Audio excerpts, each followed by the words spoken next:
feels so good to see so many faces, and it's your presence that we need today.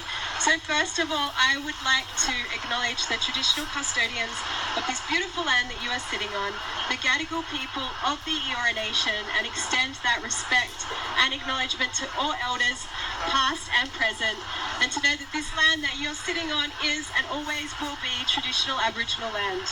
This morning I went for a swim, and in one hand I found a balloon, and in the other hand I found ash.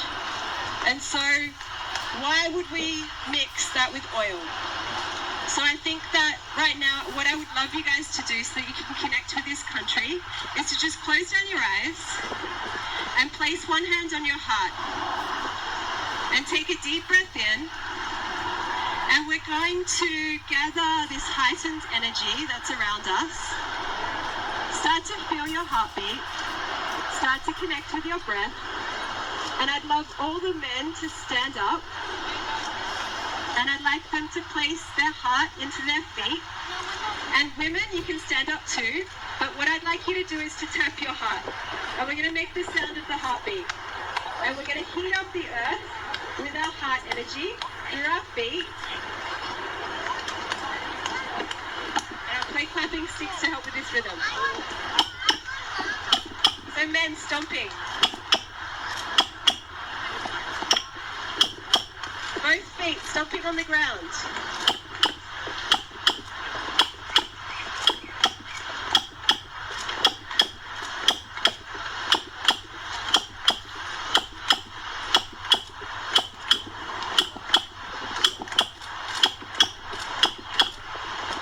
Thank you. So may the rising sun bring you joy.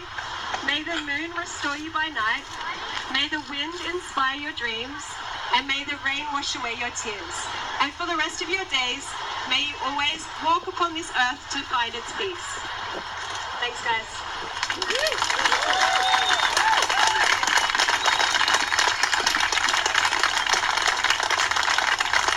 Thanks very much, Eve. I'd also like to acknowledge that we're on Gadigal land, stolen land, and acknowledge elders past, present and emerging, and remember that this set sovereignty was never ceded. My name's Larissa, and plenty of you call me Sunny, and I'm an organiser of the Surfrider Bondi. I'm a Bondi local, and I'll be buggered to see oil creep nefariously anywhere near this coastline. I'm fresh off the plane from a Tunisian winter, thankfully, because Tunisian summers are copping 50-degree days and water shortages are severe, so severe that comfortable families in parts of that country have 1 hour's water access per day. Is this not horrifyingly familiar to this place? Water shortages out west where families can't flush the loo. People presenting to hospital with chronic asthma from the blanket of bushfire smoke. Footage of little koalas screaming, charred. This is the face of climate emergency.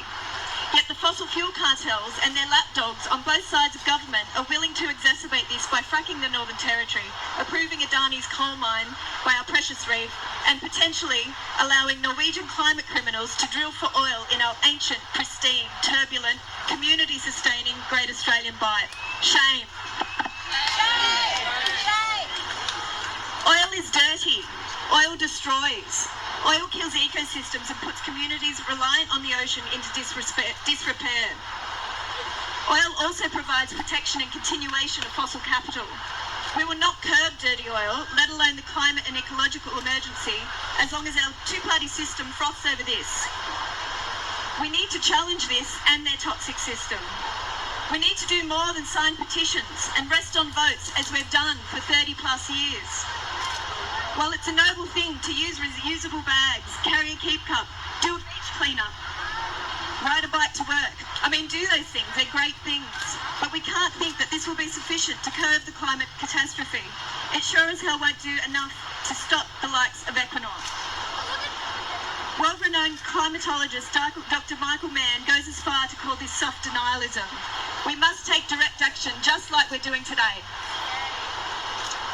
When ScoMo warned a few weeks back that a new breed of activism was on the march, he was right. However, like he observed, the so-called radical activists that he detests are local community members across the continent, holding him accountable to protect this place as his position has the responsibility to do. I want everybody to give a smile to the person sitting next to them. Shake their hand. All right, good. Now, do they look like they're a danger to the coastlines of this country? Or are they here to see that the oceans are protected? Obviously the latter. So it's important to remember that we are these people, grandparents, parents, students, you and I. We may not have wanted to become activists, but here we are because it's a necessity. Every one of you here today is an activist. And we're here because we love the ocean. The ocean is part of who we are, not just as surfers or beach lovers, but as human beings that literally rely on it for the oxygen we breathe. Now it's with great pleasure to introduce a very special guest, Senator for South Australia, Senator Hanson-Young. Sarah is a voice, yeah, big clap.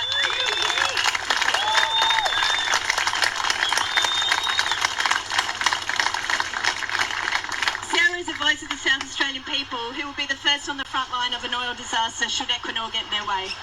Everyone, welcome Sarah to Bondi.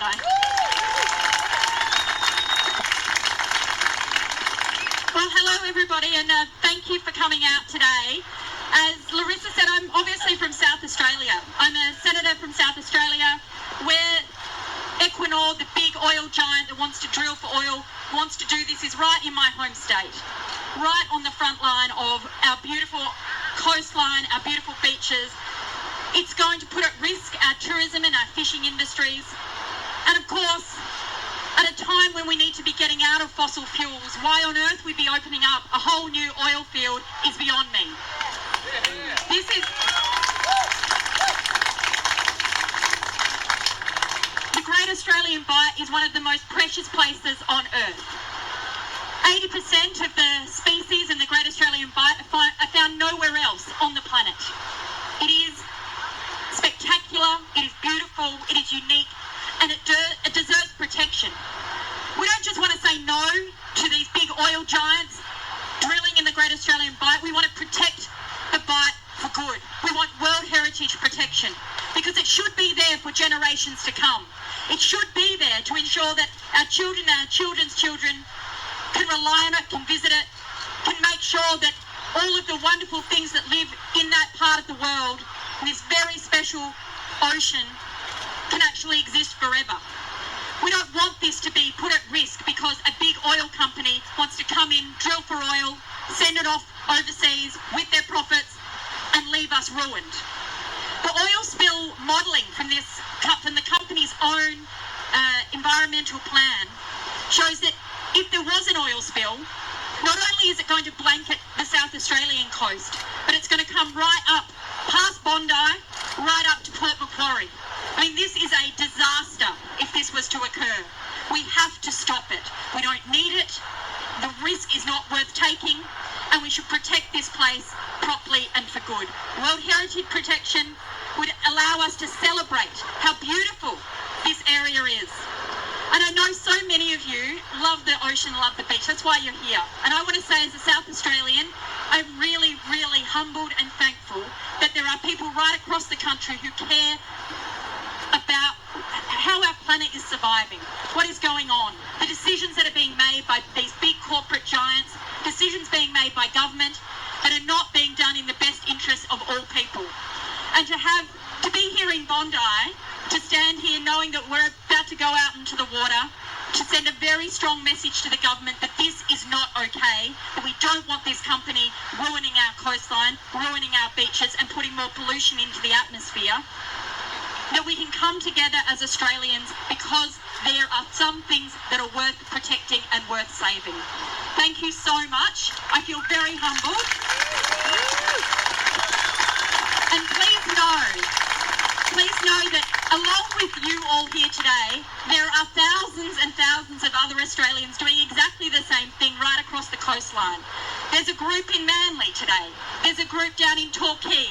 There's obviously people out in my town in Adelaide, all the way up until Albany on the West Australian coast.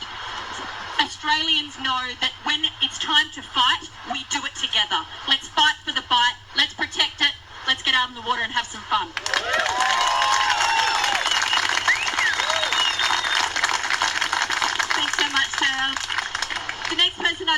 introduce you to, you probably or possibly had on your earphones on the way to the morning surf this morning. A folky type person, someone who's an environmentalist and a fellow surfer, Ziggy Alberts.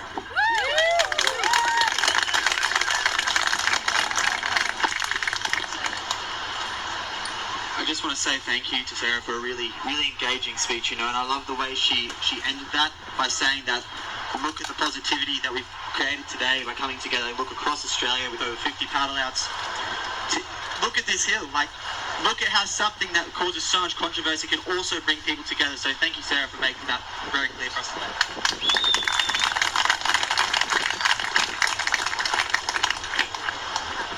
I think in these times when we're facing these sort of challenges, it's really easy to feel like it's unfathomable. And when you talk about an oil spill affecting over half of Australia's coastline, or 3 or 4 states of coastline, it is something that you can't ever imagine you'd wish to happen. And the facts have been stated. It's very obvious that it is not a viable option. There is no way to safely drill in the Great Australian Bight. There's no way to clean it up. There's just dispersants. So what I want to talk to you guys about today, without a speech prepared, is what can you guys do? What can each of us do? Because for me, I'm a musician, so what I try to do and what I think I can do best is try and talk about it, because I'm not a senator, I'm not a scientist, but I have an opportunity where people may listen on stage. So for the things that I'm passionate about, which happen to be the environment, for example, that's something that I can just do my part by talking and by sharing. And so what I want to instill in you guys today is a couple of things. Find how and which way you are going to contribute. It's not a one surefire way. Today we paddle out here. Tomorrow it might be a petition. And I think today, because we as a nation are coming together, it's all sorts of people to try and protect the Bight. I just want to continue to encourage you that this is what we will continue to have to do for years to come, because we are in a country with a political framework that there will be some good politicians in the mix, and then they will come and go, and then there'll be some that want to be drilling in the Great Australian Bight, and then that will go. And so this is not a once-off. Let this be the start of, in all of our lives, contributing to the issues that affect us locally and affect people all around Australia and all around the world. And I think that what we can do together and what we're doing today, it's a really beautiful thing. So as much as we have a big challenge ahead of us, let's have a smile on our dial. I just want to say thank you for coming down today. Thank you for doing more than just liking the photo. Thank you for coming down to the hill. Thank you for coming to the paddle out. And yeah, guys, let's all get out there.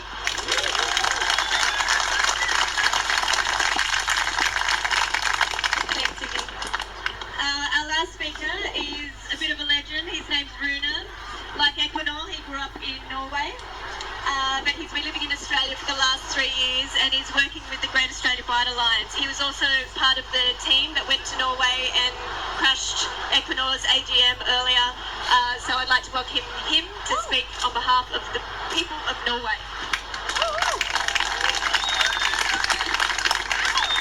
Thank you, everyone. Thank you for coming out. First of all, the first thing I have to say is that as a Norwegian, seeing this it's an extremely heavy experience, because I know that all of you here today are here because of something that my home country and the biggest company we have in that country is planning to do in Australia. Can you guys hear me at the back, by the way? I'll go louder. So I just thought I'd tell you a little bit about, Ziggy Alberts told you about how to do something, and I got some tips on that. So Equinor is a mostly state-owned company back in Norway. There's 67% state-owned. That means the Norwegian people are the people that actually own Equinor. That means if we can get the message from Bondi and from the 50 other places around Australia today to Norway, the Norwegian people are going to hear it, and that means the owners of Equinor are going to hear it, and that scares Equinor. So that's the importance of being here today. We're sending a very, very strong message to Norway. And you have to believe me, not all Norwegians think the same way as Equinor. Like, they're big, and and they're here and they're trying to be strong, but the Norwegian people are stronger. If you can get in touch with them, they'll help you out. And the message we're sending to Norway today and to Equinor is simply, Equinor, you're not welcome in the Great Australian Bight. And I'm happy to say this in Norwegian too, so I'm sure they get it. Equinor, dere ikke velkomne I Australbukta, the Great Australian Bight.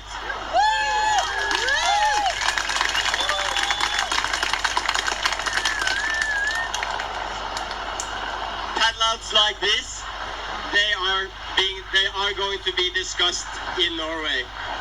As was said in the introduction, I was there at the annual general meeting of Equinor earlier this year, and they did not like it at all when surfers and NGO people and Lorry from the Burning people went up on stage and told them that they were not going to be allowed to drill in the Bight.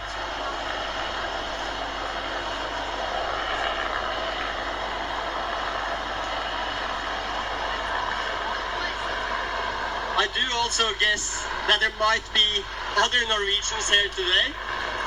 And I just want to say to the other Norwegians that might be here, don't be afraid to talk about this with whoever you know in Norway, because we need to get the discussion going there as well.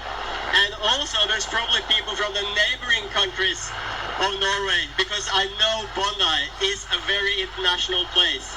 And I want you guys to put pressure on your Norwegian friends too, because if there's one thing we don't like up in Europe, it's when other countries around us put pressure on us when we're being the stain of the neighborhood.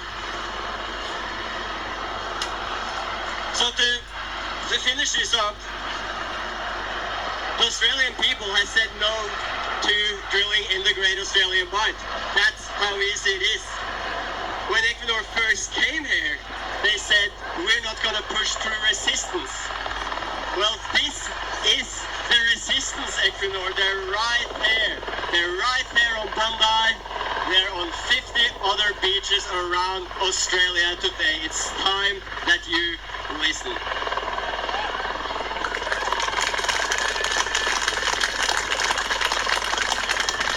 And just one final message.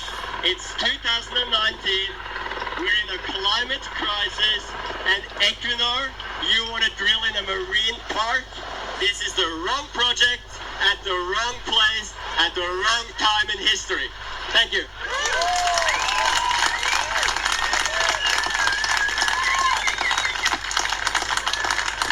Thanks, Runa. Now I'm going to introduce Paul. He's going to give us a lowdown on the safety procedures for the paddle out. And just in closing, I'd like to say, let's be crass enough to care. Thank you so much for coming. Hi folks. A little bit of just organisation. What we're going to do first of all, when we leave here, is go down. We've got 2 Surfrider flags on the beach. If we can all get in a massive group together as tight as possible. Obviously things don't happen anymore if you don't get the photo. So we're going to get a photo to put up on all the social medias and stuff. So if we can get everybody in close, in between those 2 flags, it'll make sure that we've got a good volume of people within the shot. Now what's we've got, we'll be going out, see where we've got the surf club people straight behind.